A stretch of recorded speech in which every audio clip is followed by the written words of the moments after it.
Welcome to my channel. www.mywifiext.net refused to connect. 1. Bring your range extender into the same room as your wireless router. After setup is complete and you have a working connection to the wireless router, you can move the extender to its intended location. 2. Make sure that the NETGEAR wireless range extender is plugged into a power source.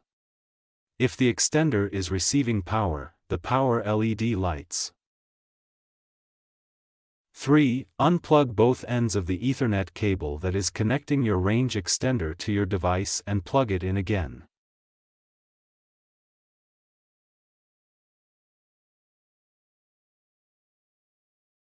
Four. In your web browser's address bar, enter the extender's default IP address, 192.168.1.250.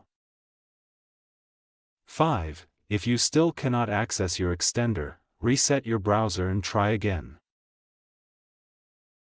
6. Try using a different web browser to verify that the issue is not browser-related. Google Chrome and Mozilla Firefox are free browsers and are available for all major operating systems.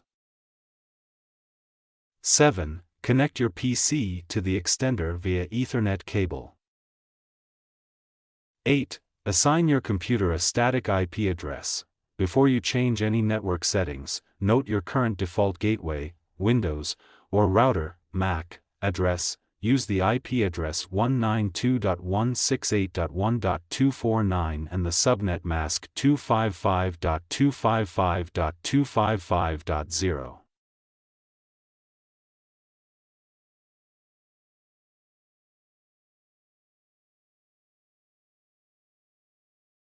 Thank you for watching.